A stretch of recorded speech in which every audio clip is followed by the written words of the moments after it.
Hello friends, welcome back to the online Gurukul. आज हम पढ़ रहे हैं लॉगरिथम। इस टॉपिक से पहले हमने एक क्वेश्चन सॉल्व किए थे, लॉगरिथम का क्वेश्चन सॉल्व किया था और उसमें जो कुछ कैलकुलेशन था वो हमने किया था। आज हम थोड़ा बेसिक से करेंगे और उसको सॉल्व करेंगे। कुछ फॉर्मूले हैं, कुछ प्रॉपर्टीज़ हैं, उसके बारे में पढ़ेंगे। जैसा कि आपके सामने मैंने लॉगरिथम का डेफिनेशन लिखा हुआ है। If a is a positive real number other than 1 and a raised to m equal to x, then we can write m equal to log x to the base a, and we say that the value of log x to the base a, हम इसको इस तरीके से pronounce करते हैं। और जो भी इसमें a वेरिएबल है वो एग्जैक्टली क्या है? Positive real number. ओके, आपके सामने हम लोग कुछ एग्जाम्पल लिखेंगे। सो फ्रेंड्स, एग्जाम्पल नंबर 1 देखिए। 10⁻³ इक्वल टू 1000। एग्जैक्टली आपको ये देख के समझ में आ रहा होगा 10⁻³ मतलब क्या। यानी यहाँ पर लिखा 10⁻³ क्या होता है? 10 इंटू 10। इट मीन्स 10 को मैंने 3 टाइम क्या किया? मल्टीप्लाई किया। सो कैलकुलेट करने से आपको 1000 मिल गया। अब इस थिंग को मुझे लॉग में चेंज करना है। तो आपने डेफिनेशन देखा होगा, डेफिनेशन में क्या लिखा था? m equal to log a x. ये एग्जैक्टली कैसे आया? a raise to m equal to x। Clear? Same as it is ये जो टर्म है, इस टर्म को आप ऊपर देखिए क्या लिखा हुआ है? 10⁻³ इक्वल टू 1000। सो 10 की जगह क्या है आपका वेरिएबल? a। 3 की जगह क्या है? m। x की जगह क्या है? 1000। क्लियर? सो आप इस टर्म को 10⁻², अब मैं फिर से इसको क्लियर करके लिख रहा हूँ। 10⁻³ इक्वल टू 1000 को लॉग फॉर्म में कैसे लिख सकते हैं? log 10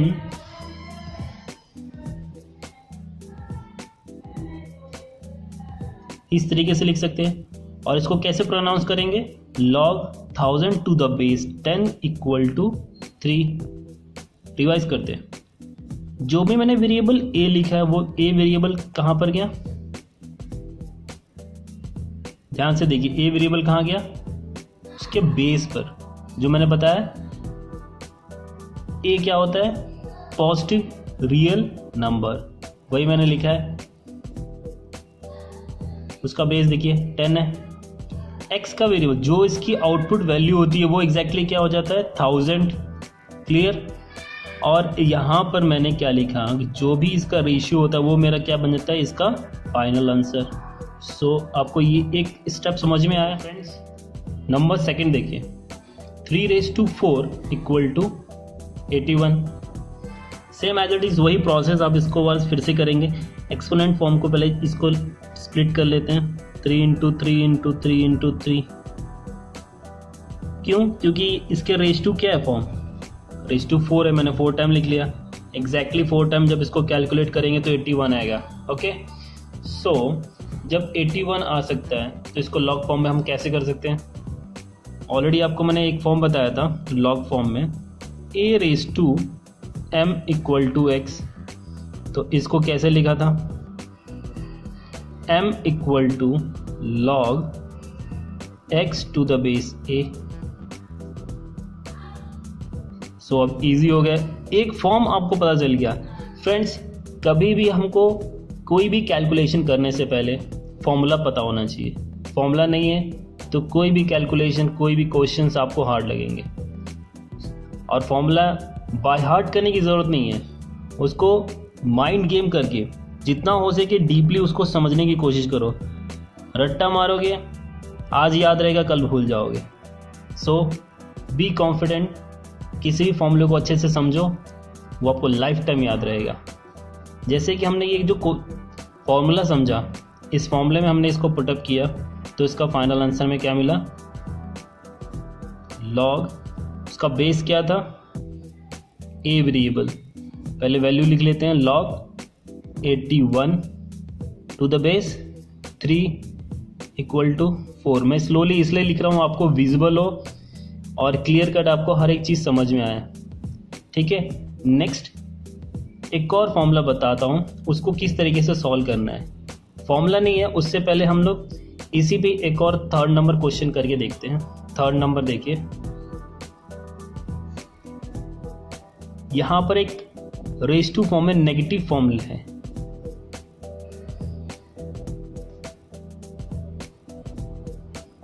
अब आप सोच रहे होंगे कि ये रेज टू नेगेटिव में इसको कैसे सॉल्व करेंगे। डरने की कोई जरूरत नहीं है, जो भी फॉर्म है आप इस फॉर्म से इसको पुटअप करें और कैलकुलेट करके देखते हैं ये क्या आता है। सबसे पहले हमने इसमें क्या लिखेंगे, फॉर्म।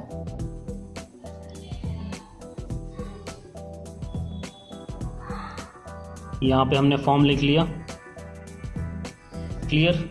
अब इस फॉर्म के बाद हम इसको पुट करेंगे। सबसे पहले हमने क्या देखा कि m वेरिएबल क्या है इसका, -3 है वैल्यूज है, a क्या है 2 है, x की जगह क्या है 1/8 है।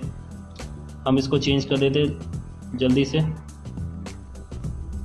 x की जगह क्या लिखा हमने, जल्दी से फास्ट आप बताइए, थोड़ा माइंड सोच कर और कैलकुलेट करके।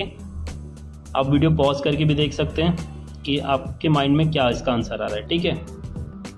जैसे कि मैंने यहाँ पे देखा log, इसके पास क्या है x, तो हमारे पास x क्या है 1/8 log x to the base a। So यहाँ पर a मेरा क्या है 2, clear.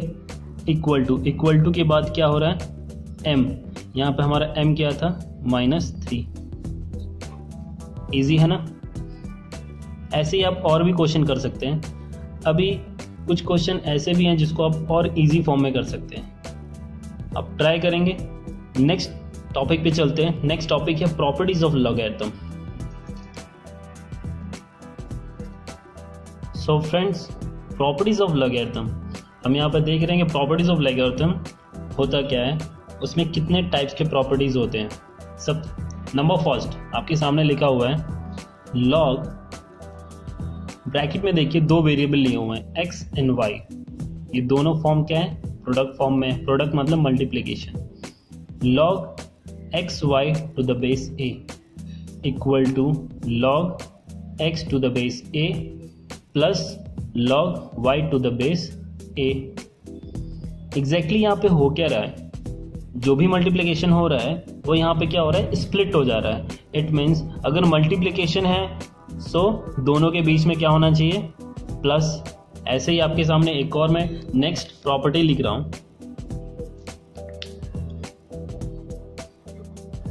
log x upon y to the base a equal to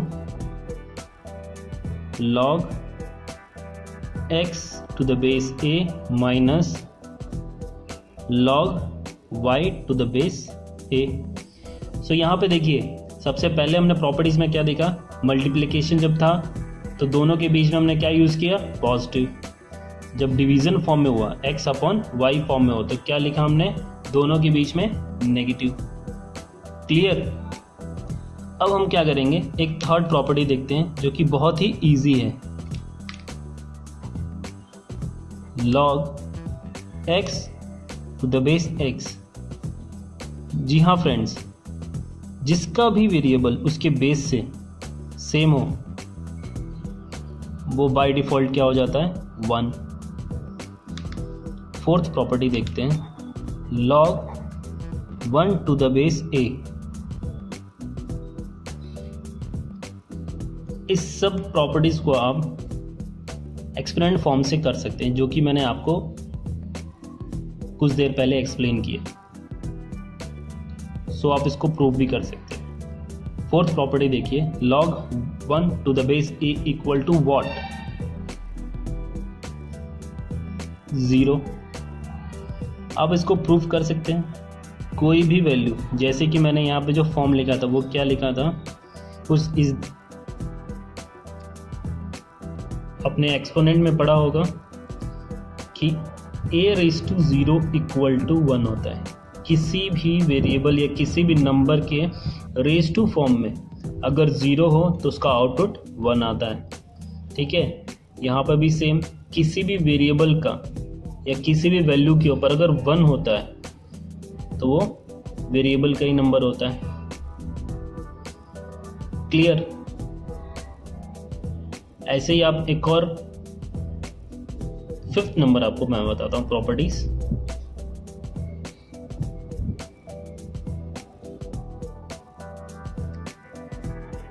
log x raised to p to the base a equal to p log x to the base a। जो भी इसके ratio form में होता है, जो भी हमने variable लिया उसके अगर रेशियो फॉर्म में जो भी नंबर होता है वो क्या हो जाता है, इसके फ्रंट में आ जाता है। यस एग्जैक्टली आप देख रहे हैं यहाँ पे इसका फॉर्म क्या बन रहा है, p in bracket log x to the base a। ठीक है। Last property log x to the base a, इसको हम डिनोमिनेटर फॉर्म में भी कर सकते हैं, जैसे कि 1/log a to the base x। देखिए हमने क्या किया, इसका वेरिएबल इसके टू द बेस से हमने इंटरचेंज कर लिया। जब भी इंटरचेंज करेंगे तो ये न्यूमिनेटर में नहीं डिनोमिनेटर में आ जाएगा। लॉजिक समझने की कोशिश कीजिए। ठीक है। अभी आपके सामने कुछ क्वेश्चंस लेके आऊँगा, उस क्वेश्चन में प्रैक्टिस करेंगे और ये जितने भी प्रॉपर्टीज़ है हम फिर से उसके अंदर यूज़ करके किसी भी क्वेश्चन को सॉल्व करेंगे। फ्रेंड्स, आपके सामने क्वेश्चन लिखा हुआ है, evaluate number 1 log 27 to the base 3। इसको कैसे सॉल्व करना है, आपके पास फॉर्मूला है।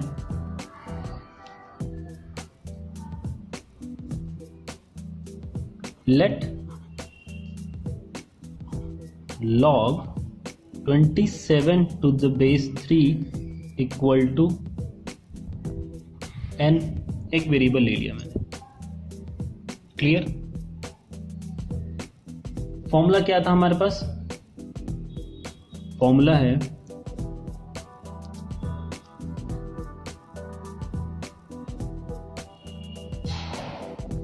इसको किस तरीके से हमने फॉर्म में लिया था, log x to the base a equal to m। हमने राइट हैंड साइड में इसलिए लिखा कि कोई भी फॉर्मूला आपको सामने लिखा होना चाहिए, जिससे आपको क्लियर हो कि हम इस क्वेश्चन में क्या यूज़ करके किस तरीके से सॉल्व कर रहे हैं। ठीक है। अभी आपने देखा कि मैंने फॉर्मूला लिख लिया है, आपके पास क्वेश्चन है, मैंने उसको एज्यूम भी कर लिया, इसका वेरिएबल है n। सो आप इसको किस तरीके से लिखेंगे, a। अभी a टर्म आपके पास क्या है, यहाँ पे मैंने टू द बेस लिखा है a, तो टू द बेस आपका क्या हो गया, क्या 3। अभी यहाँ पे देखिए रेस टू आपका क्या है m, सो m क्या हो जाएगा आपका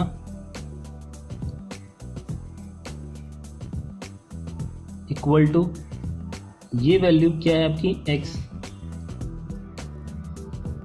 यहाँ तक आपको समझ में आया? और इसको आप ऐसे भी लिख सकते हैं,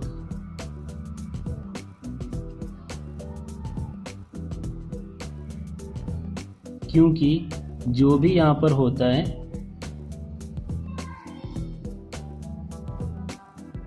इसको भी सॉल्व करेंगे तो कैसे होगा, यहाँ पर क्या आना चाहिए, हमें n फाइंड आउट करना है ना। यहाँ पर 3 हमने कैसे लिखा, जब 3 रेज़ टू 3 करेंगे तो 27 आता है। तो यहाँ पे हमने क्या लिखा, 3 into 3 equal to 27। So proof हो गया कि हमने n3 कैसे लिखा। ओके स्टूडेंट, देयरफॉर आपका जो फॉर्मूला है वो ये हो जाएगा, log 27 to the base 3 equal to what, 3। Clear? एक बार रिवाइज कर लेते हैं। सबसे पहले हमने क्या किया, जो क्वेश्चन था उसको एक n वेरिएबल से लेट किया, मतलब एज्यूम किया, फिर उसको हमने एक फॉर्म में पुटअप किया 3n = 27। अब हमने बताया कि n हमारा 3 है। अब ये कैसे आया, n की जगह आप क्या वैल्यू पुट करेंगे कि आपका ये आ जाएगा। तो n की जगह हम 3 पुट करेंगे, जैसे कि ये किसका क्यूब है, हमें ये तो मालूम है ना ये किसका क्यूब है, 3³ का क्यूब है। सो 3³ का क्यूब है, इट मीन्स आपका रेशियो क्या बन गया, n। तो फाइनली आपको n का वैल्यू मिल गई। अब जब इसके अंदर हम लोग पुट करेंगे तो आपको log मिल जाएगा। जैसे कि आपको हमने कुछ देर पहले बताया था कि इसको एक्सपोनेंट फॉर्म में जब लिखते हैं तो क्या लिखते हैं, 3³ = 27। ये याद है, कुछ देर पहले आपको मैंने एक्सप्लेन किया था। क्लियर। नेक्स्ट क्वेश्चन में देखते हैं, नेक्स्ट क्वेश्चन में आप कैसे सॉल्व करते हैं। आपके सामने नेक्स्ट क्वेश्चन है log 1/343 आप इसको फिर से उसी फॉर्म में चेंज करेंगे। फॉर्मूला आपके सामने मैंने लिख देता हूँ।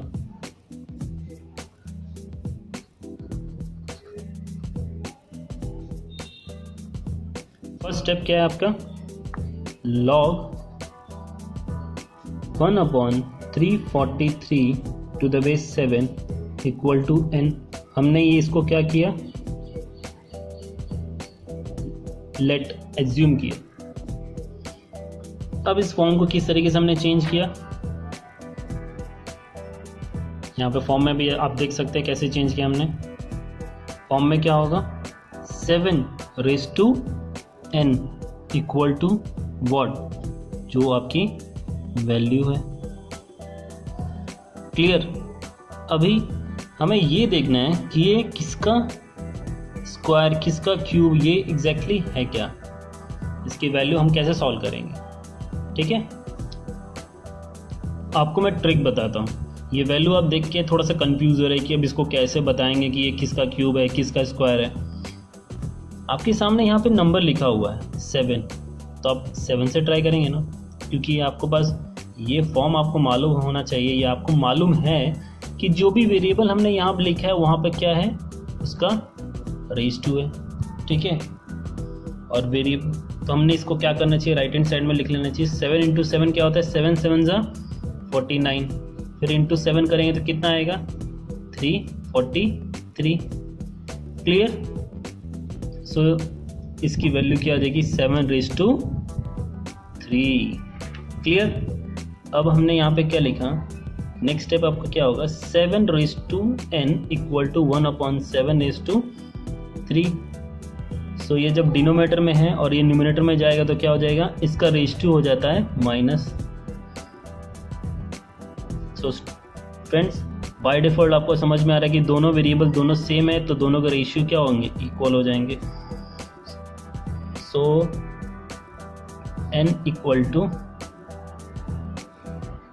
-3, therefore log 1/343 7 = what, -3। क्लियर। आपको मैं फिर से रिवाइज कर देता हूँ। सबसे पहले हमने क्या लिखा, इसको एज्यूम किया n से, फिर इसके फॉर्मूले में हमने इसको पुट किया 7n = 1/343। अब 343 को हम इसको किस तरीके से सॉल्व करेंगे कि हमें ये टर्म मिल जाएगा। तो आपको मैंने एक लॉजिक बताया था, हिंट बताया था कि वो 7 वैल्यू हम लोग उसको यूज़ करेंगे, उसको ट्वाइस थ्राइस जितने बार भी उसको हम लोग मल्टीप्लाई करके देख सकते हैं कि उसकी वैल्यू कितनी आ रही है। क्लियर। नेक्स्ट स्टेप हमने क्या किया, वो वैल्यू लिखा और उसको डिनोमिनेटर से चेंज करके न्यूमरेटर में लिख दिया। जो भी रेशियो डिनोमिनेटर से न्यूमरेटर में जाता है तो उसका साइन चेंज हो जाता है, जो कि हमने नेगेटिव लिखा। ओके स्टूडेंट, अभी हमने क्या किया, लास्ट फाइनली ये दोनों वेरिएबल जब सेम है तो इसका रेशियो क्या हो जाता है, सेम। सो हमने वैल्यू लिख लिया और फाइनली हमको आंसर मिल गया। क्लियर। एक क्वेश्चन और करेंगे।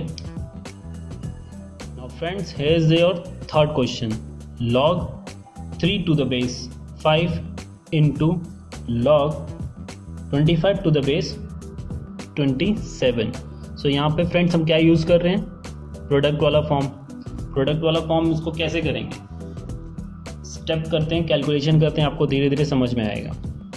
जैसा कि मैं इसको डायरेक्ट इस प्रोडक्ट फॉर्म में डालने से बेटर है इसको मैं थोड़ा सा स्प्लिट करूँगा, क्योंकि मैथ्स को जितना इजी हो सके उतना इजी तरीके से सॉल्व करना चाहिए।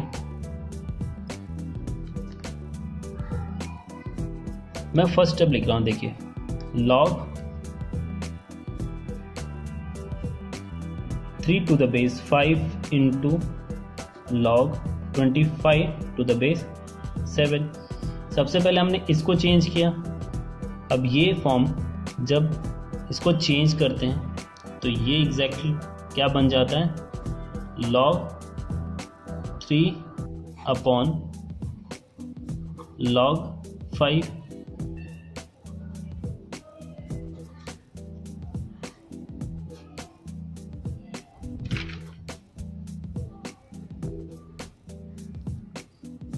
फ्रेंड्स वो प्रॉपर्टीज़ आपको मैं टॉप पे लिख के वेरीफाई कर देता हूँ कि आपको अच्छे से समझ में आ जाएगा। ठीक है, प्रॉपर्टी है log x to the base a equal to log x upon log a। ये प्रॉपर्टी है। अब इस प्रॉपर्टी को यूज़ किया हमने यहाँ पर, जैसे कि यहाँ पर लिखा हुआ है log 3 to the base 5, तो हमने क्या लिखा, log 3 upon log 5। Okay student, next step लिख रहे हैं log 3 upon log 5 इंटू, यहाँ पर देखिए 25 है, तो 25 को अब थोड़ा सा चेंज तो करना पड़ेगा, क्योंकि इतना बड़ा वैल्यू और यहाँ पर देखिए इतने छोटे वैल्यू, तो कुछ कॉम्बिनेशन नहीं बन रहा है। तो हम इसको थोड़ा सा रिड्यूस करने की कोशिश करेंगे। यस, ये रिड्यूस हो सकता है। देखिए यहाँ पर मैंने लिखा है 5 5 = 25। नेक्स्ट डिनोमीटर में देखिए log 27 किसका होगा, 3 3 = 9 और 9 3 = 27, सो 3 का क्यूब। क्लियर। अभी कुछ देर पहले आपको मैंने बताया था कि ये एक फॉर्मूला है, जिस फॉर्मूले से हमने जो भी इसका रेशियो हो जाए, जो भी इसका रेशियो होता है वो इसके फ्रंट में आ जाता है। सो नेक्स्ट स्टेप हम इसको लिख लेते हैं log 3 upon log 5 into log 5, और इसका रेशियो इसके फ्रंट में आ जाएगा log 3। क्लियर। अब देखिए यहाँ पे कुछ हमें कट करने का ऑप्शन नज़र आ रहा है, जैसे कि मल्टीप्लिकेशन है, सो इसका न्यूमरेटर और इसका डिनोमिनेटर कैंसिल हो सकता है, तो log 3 cancel, log 5 cancel. Clear. Finally आपको कैंसिल होने के बाद क्या मिल गया, 2/3। ओके फ्रेंड्स, अभी क्लियर हो गया। कैलकुलेशन रिवाइज कर देता हूँ। सबसे पहले हमने क्या किया, इसको एक फॉर्म में लिखा, उसके बाद इसका हमने प्रॉपर्टीज़ यूज़ किया log x upon log a। उसके बाद हमने क्या किया, इसको थोड़ा सा रिड्यूस करने की कोशिश किया। क्यों? क्योंकि ये वैल्यू इसके साथ सेम हो सकता है, ये वैल्यू थोड़ा सा कम था और ये ज़्यादा था, 25 और 27। हमने इसको क्या किया, रिड्यूस किया। रिड्यूस करने के बाद ये वैल्यू और ये वैल्यू सेम हो गई, तो ये क्रॉस करने के फॉर्म में आ गया। हमने इसको क्रॉस किया, फाइनली हमें क्या मिल गया, 2/3। Clear. So friends, hope so आपको पूरे क्वेश्चन अच्छे से समझ में आया होगा। If you have any doubt, आप किसी भी डाउट को क्लियर कर सकते हो, मुझे कमेंट बॉक्स में आप कमेंट करके अपने डाउट क्लियर कर सकते हैं। नेक्स्ट वीडियो इसके नेक्स्ट स्टेज में बनाऊंगा, कुछ क्वेश्चन जो आपको और इजी होंगे। होप सो आपको अच्छे से समझ में आया होगा। मैं आपको फिर से एक बार रिवाइज कर देता हूँ।